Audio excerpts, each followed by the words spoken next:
So hi Karen, hi Philippe, how are you? Hi Charlotte, good to see you. Thank you very much indeed for joining us all today. We have 75 people signed up for today's session, and it's great to have you all with us. So thank you very much indeed for joining. I will introduce you to our brilliant strategic consultant for quality, Martina Scharwey. As most of you who are here know, I've had the privilege of working with Martina, and so have you, since 2008 when we started this whole project. And here we are in 2023 with the latest update to the standard.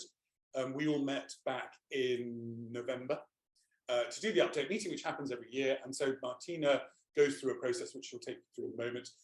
And this is how we arrive at the new changes to the standard, which will take place from now or from July the 1st, depending on when your certification is. So what I'm going to do is hand over to Martina. I just need to open it. By the way, I was just going to say, if you have anything you'd like to say or a question you'd like to ask, just open the chat box and put it into the chat box. I'll keep an eye on that throughout and interrupt Martina at a time when it makes sense. And obviously, if something comes up during the session that you really think, oh, I need more information on that, then you will have access to this recording, but of course you have access to Martina as well. You can always email and say, I didn't get that massive change. There are not massive changes this year, you'll be pleased to know. Martina, I will hand you the host control so that you can show the PowerPoint. I'm doing that now. And like I said, if you've got anything you'd like to ask, just pop a note into the chat box and I'll keep an eye on that throughout. And thank you very much for joining us. Okay. Yeah, warm welcome, everyone. I'm very happy that you're today here in the EuRA Global Quality Seal Plus Standard 2023 GQS Plus Update webinar. You are probably used to this procedure, and it's the same procedure as every year. As Dom told us already, we had the review meeting end of last year, and we discussed all the feedback from external auditors, from GQS holders, and each single feedback we discussed, and then we had some ideas what topics we should improve or add to the standard. And yeah, so we have some changes in the new 2023 GQS standard. Yeah, to get started, I would like to share the some general information and of course the feedback of the GQS holders. Some feedback sometimes we had to the same, based on the same topic, we had 3 or 4 times very similar feedback. Some industry challenges we are facing since a couple of years, and of course that will be challenges for the future as well. And then talk about the changes in the seal, in the standard, and the changes between 2003 version and the 2002 version with the different chapters. Yeah, what's going on? You have that information on the EuRA website, very actual version. And we had some decreasing in the numbers of certified GQS holders. But there have been some mergers in the market, as you probably know.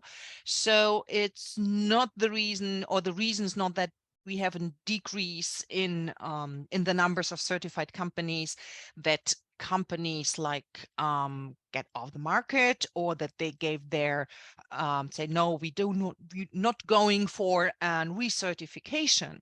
No, the reason for that, Dom, I think it's the M&A that companies are merged, and so from 2 for 3 companies, 4 companies sometimes, it's at the end of the year it was just 1 company versus certificate. But of course our intention is to increase the number and to make the global quality seal attractive to other members or new members and who are not have their certificate.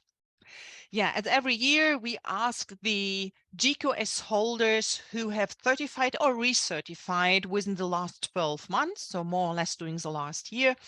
And on that, as you know, we have two different certification companies, which is DQS and Bureau Veritas. And out of this feedbacks of the 22 feedbacks from the certified companies, we have been in there 21 companies who have been certified by DQS and just 3 companies who have been certified by or external audited by Bureau Veritas.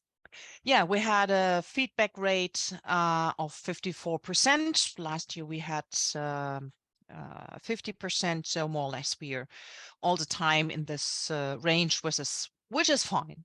My expectation is, of course, that it could be a little bit higher, but anyway, 50%, it's a good average. Yeah, we asked the GQS holders for their what's about the purpose of sustainability. We started with a question in 21 and told the same question in 22. And as you can see here, in 21, we had a feedback of yes, sustainability is an issue, and we have to consider this in our company. 75% answered was yes. In 2022, this increased, and we had already over 90% of the respondents that said, well, sustainability is an issue for our company.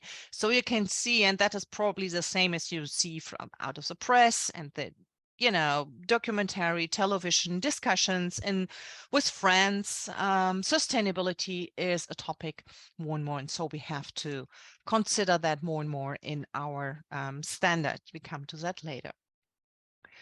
Yeah. If yes, why are you concerned with the topic of sustainability?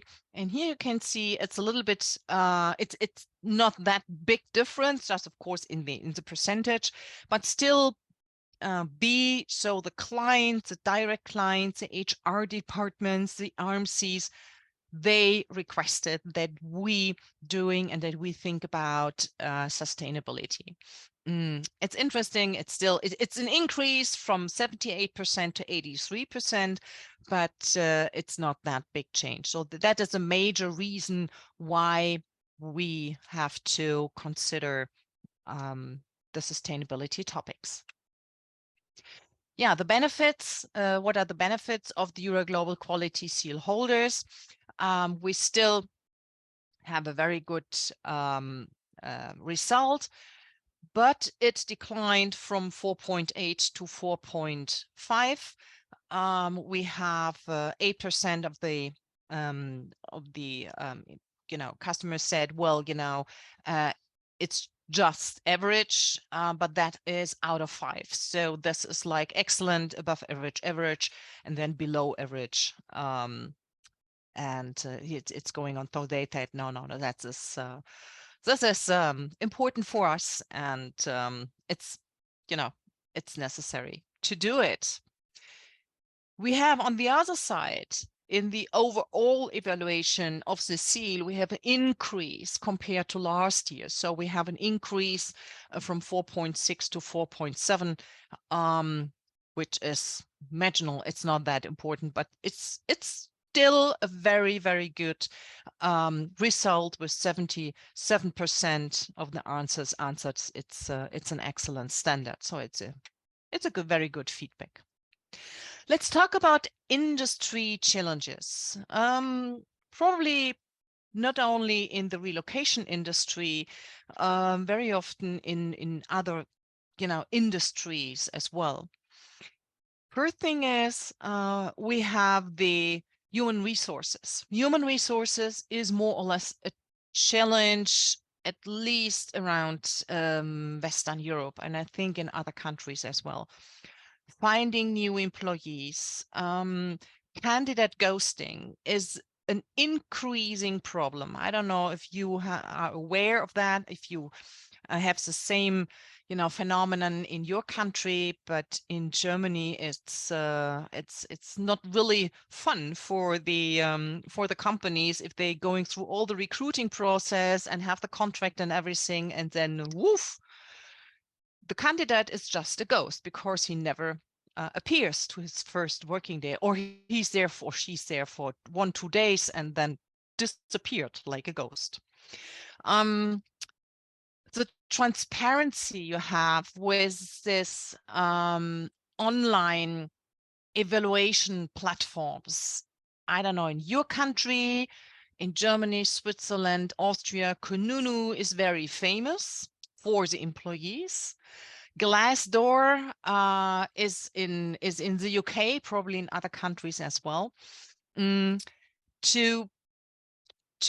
be aware that feedbacks are present there, and that employees or candidates are able to evaluate your company and so influence your company as an employer branding company. So to be attractive for new employees, it's very interesting, and I think it's important that companies more and more consider such feedback platforms and to handle it, to answer it, to manage these feedbacks. It's work, but it's worth to do it, because the first thing people doing, even in Germany, I think in the UK is the same. If they are looking for a new employer, they're checking, oh, okay, let's check what other employees saying and writing about this company. Yeah, manage employer branding. It's the same. Improve recruiting and hiring process using LinkedIn and whatever is there on the market. I just had a very interesting phone call last week with a recruiter, and a professional recruiter, and she said, well, forget it, more or less, all this letters and cover letters and CVs and whatever. You know what we are doing? We're checking LinkedIn. We're checking LinkedIn the first, and then we're checking Instagram and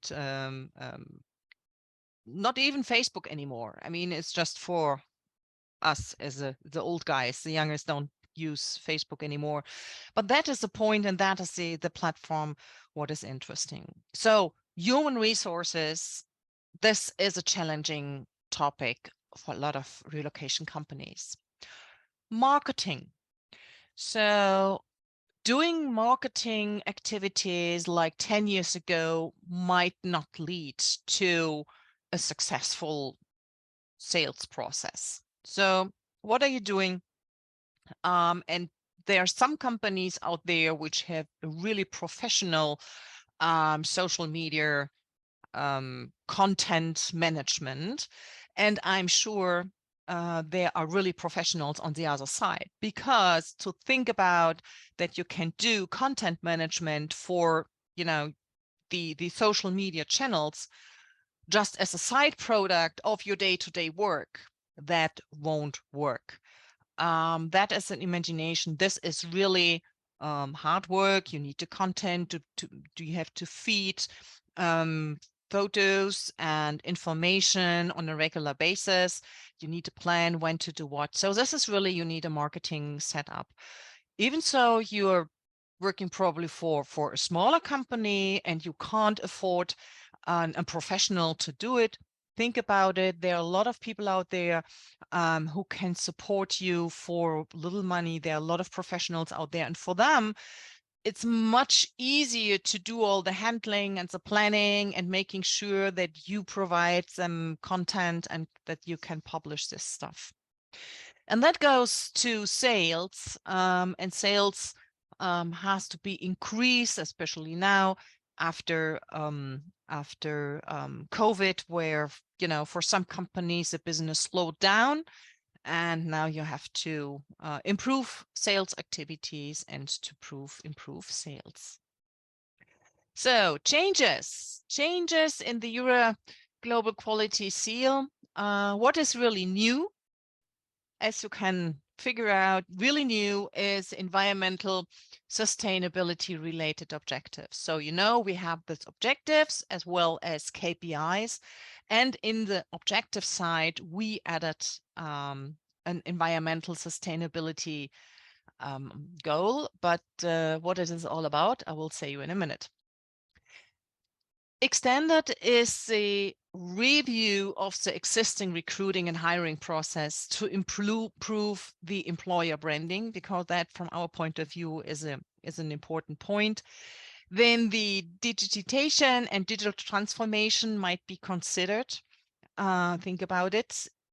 Again, I know a lot of companies are already on the way to this digital transformation, and other ones are still, my daughter would say, you are in the middle age. So yeah, I mean, it's a matter of perspective and a matter of view where I'm coming from, but I think no one can really stop to think about this digital transformation. And with the digital transformation, we are not talking about make a paperless office, like, okay, I get a paper, so I make a PDF out of it, then I'm digital. No, that's not. It's a little bit more.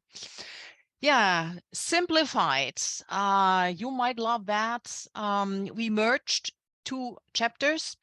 2.9, the data integrity and information security policy, together with the 2.14, information security and data protection, because they have been similar. We added once at the GDPR get out a couple of years before. Now we said, now, yeah, we left the major requirements we left in, but on the other hand, by now you should know what's about with the GDPR and what do you have to follow. And yeah, so we decided to merge those 2 chapters. Yeah, let's go deep inside to the chapters. The first one is mission, quality, policy, objectives, and KPIs. We just made changes into the chapter 1.3 objectives. And here on the minimum requirements. So here you really have to do something. And we added the minimum requirement: define, implement, and measure at least one environmental or sustainability related measurable objective, including the frequency of measurement and the target value. So what does it mean? We discussed and we said, well, each company is so different and has so different challenges and in environmental challenges and environmental surroundings. But go and start with a definition of a company-specific environmental or sustainability objective. That is important. What is your major objective? At least one. I mean, if you say, well, you know, we are complete and our employees, we are all in this topic so in, and we have young employees and they go for it, they really love it to talk about the sustainability topics, then go ahead and define 2 or 3 or 4 objectives, whatever suits your company, your organization. And so we let it like open like this, but you have to define and come up with at least one measurable goal. And of course you have to measure it.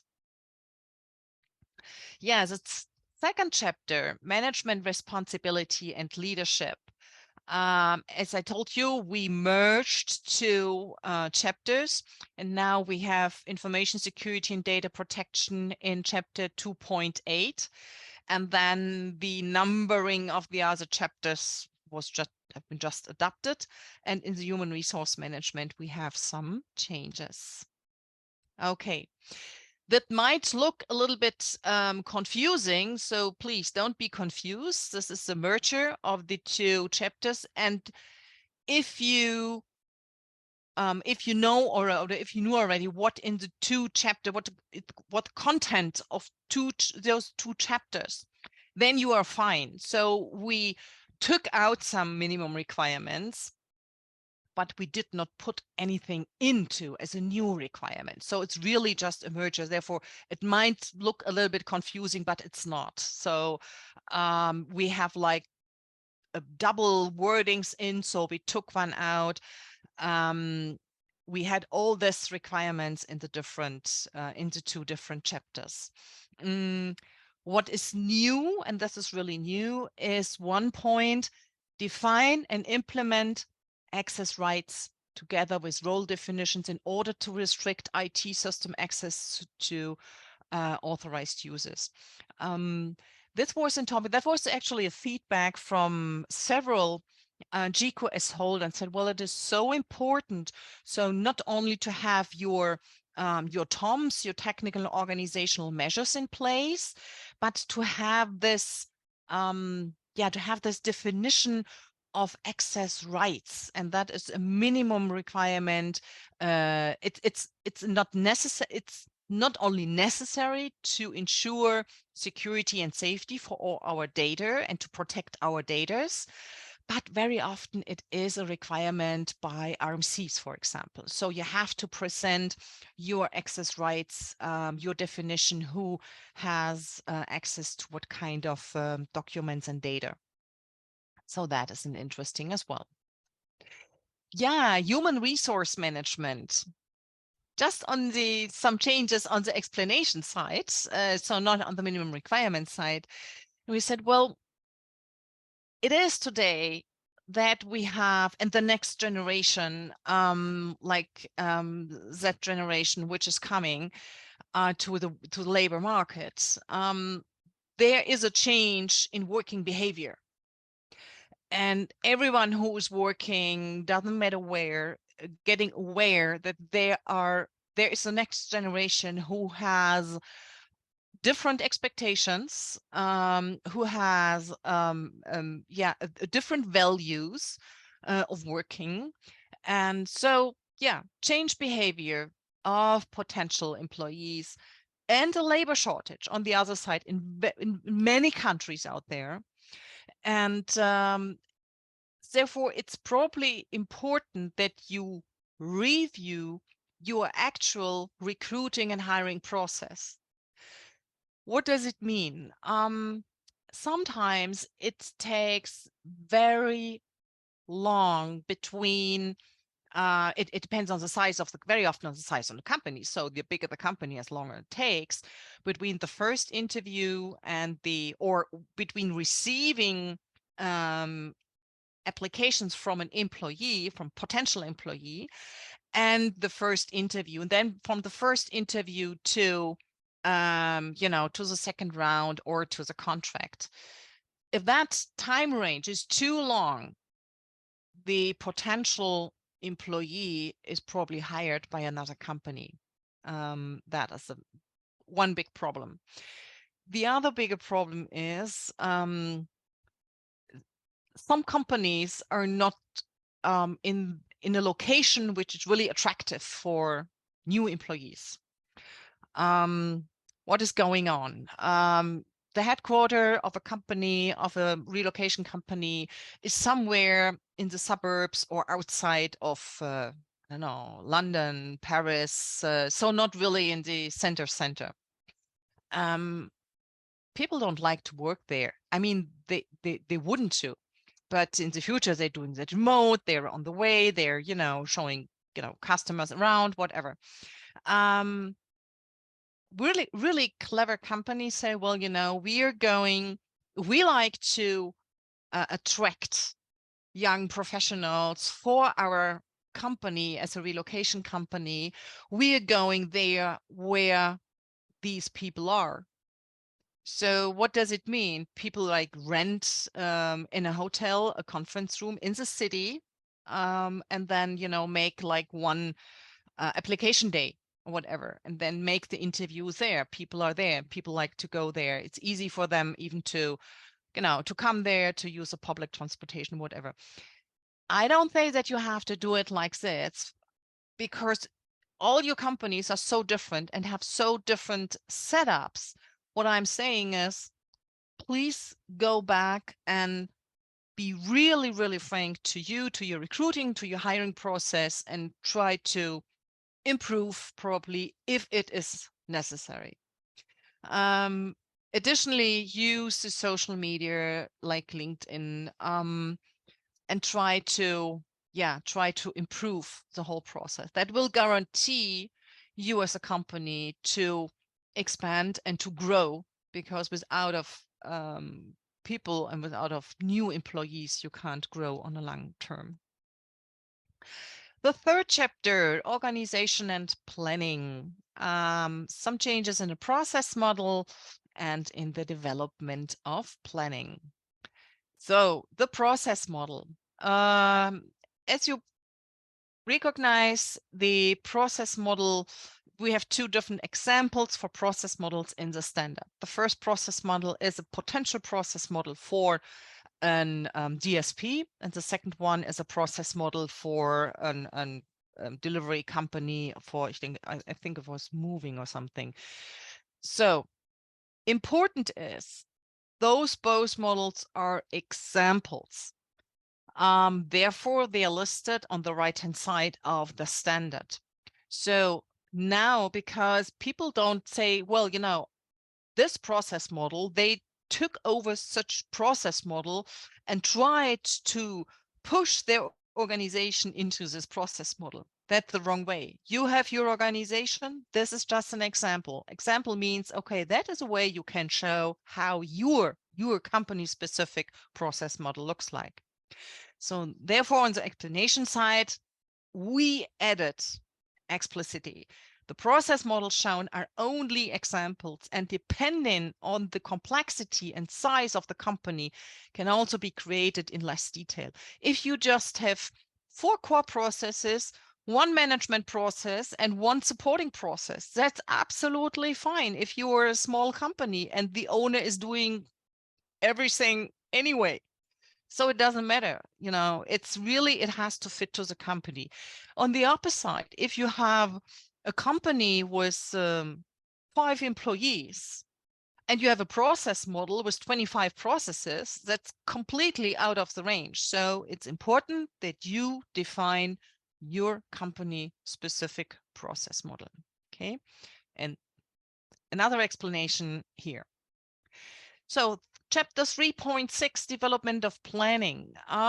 Here we talk about the digitization of documents, and the digital transformation might be considered in the company's business development plan. As you remember, you have to think about the development of your company. So how do you would like to development? And then you have to talk about it in regular, you're doing it during the management review in smaller companies. But now it's this transformation.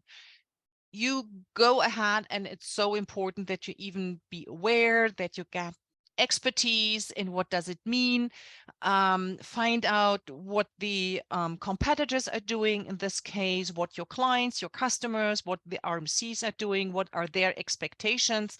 So find out what is important for your specific company in order to improve this process.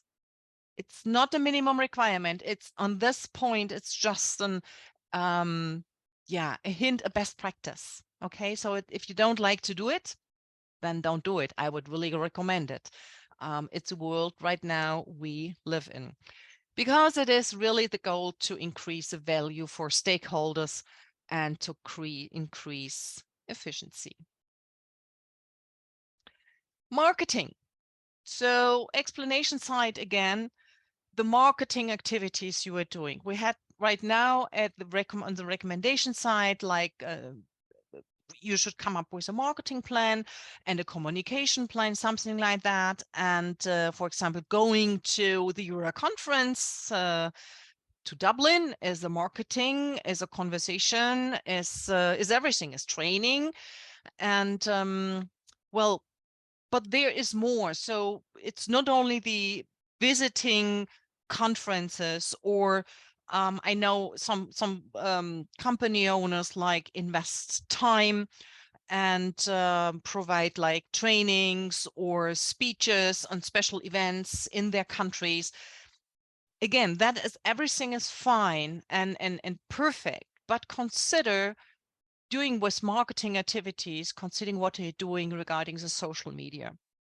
And it doesn't matter if you like it or don't like it. I think it's important that companies are visible, and on the websites, yes, but on social media as well. Find out if you like to come up with a company Instagram or a company LinkedIn profile, and so on and so on. So be visible. And again, the importance of website is decreasing in the last years, or decreased already in the last years. And the importance of what is new, to whom I'm connected and linked, and who's posting what, and provide me some information. And again, there are some relocation companies out there, they're doing it really on a very high level, and very, very, very good. So get a look, get a feeling, what could be a good solution for your company. Chapter 4, services, we do not have any changes or additions. And in the 5th chapter as well. So client customer satisfaction and complaint management kept the same. Last chapter, documentation, the quality manual, the management of documented information, and the internet, we have some changes. This is just EuRA renamed the EuRA membership categories to membership types. So it's just a minimum. Then we have on the explanation side, you find information how you could structure your quality manual. Again, it's just an example how you could do it. But of course, in this example, we have to adapt now that we have a merger between the 2 chapters. And then at the end, the numbering is changing as well. So it's no big deal. The management documented information, it's important because there is a list with the documented information which have to be available in the company. And again, therefore, we merge the 2 chapters. We have other references, other numbers here. We have a little bit different description, but no changes in the contents. I think, and that is important. All those changes are just based because we had the merger of the 2 chapters.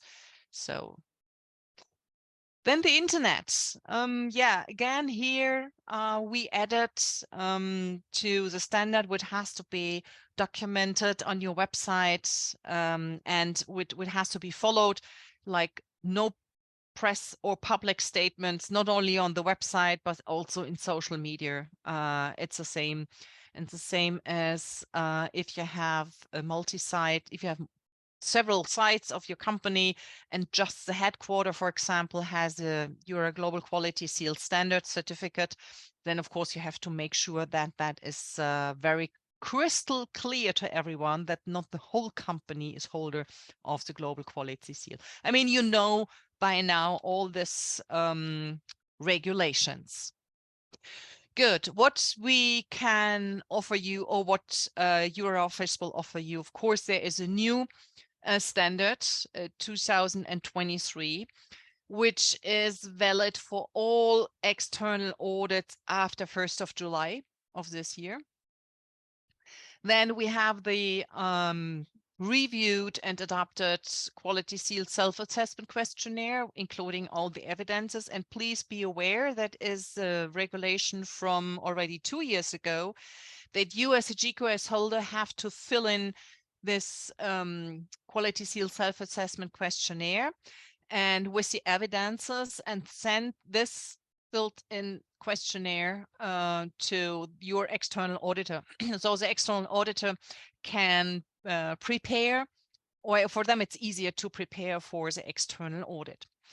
And last but not least, we have the EuRA Global Quality Seal Changes Index. So you have, that's a document that focuses just on the changes. And so it's the same you find here in the presentation, but with an evaluation where you really have to do something, where you just have to review probably your existing documentation.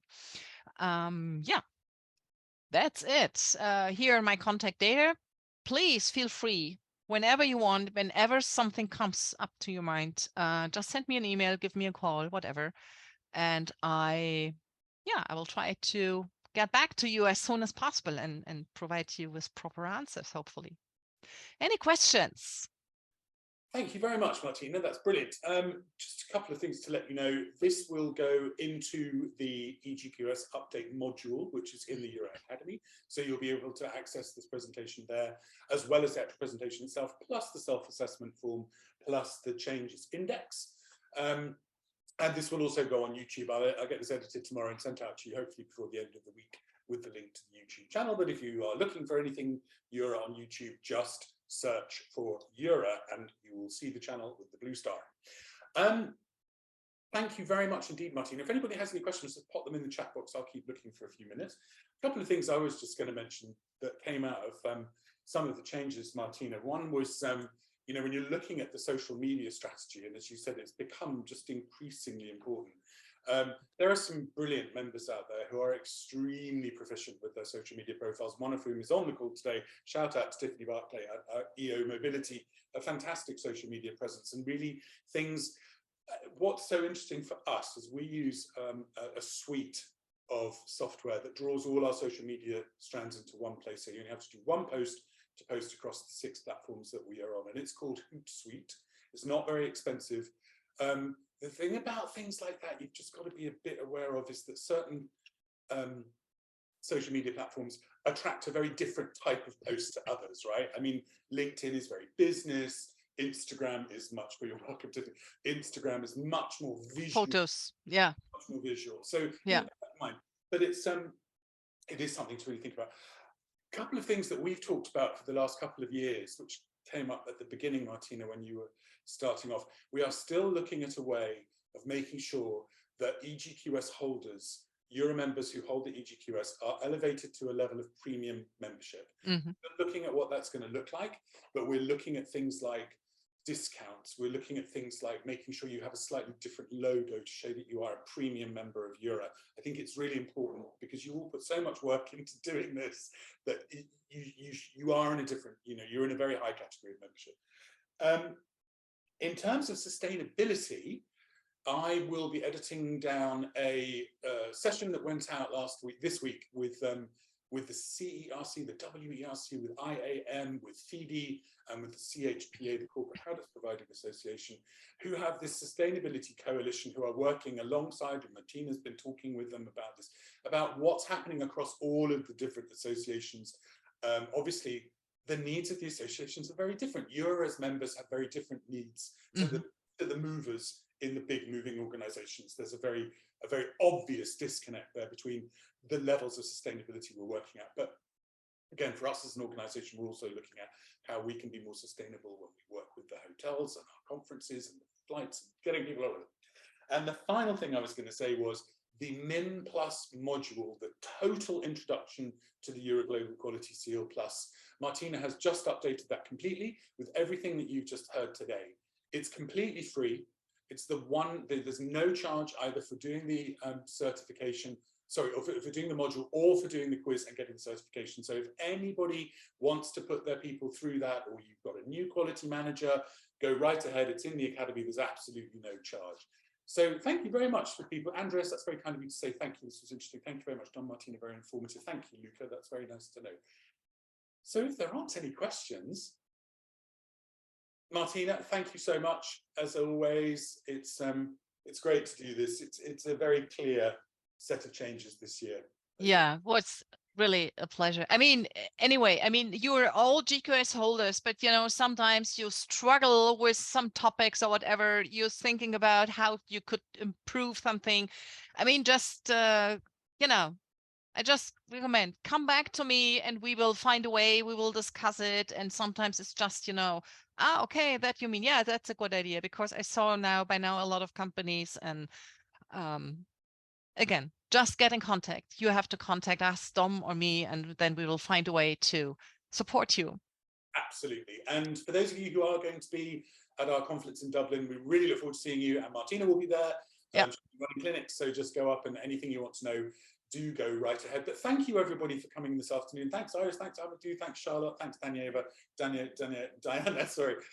Great to have you all with us. And yeah, we will look forward to seeing you soon. Again, thank you Martina. Thank you everyone for being with us. Okay, thank you. Have a nice evening. Bye. Bye.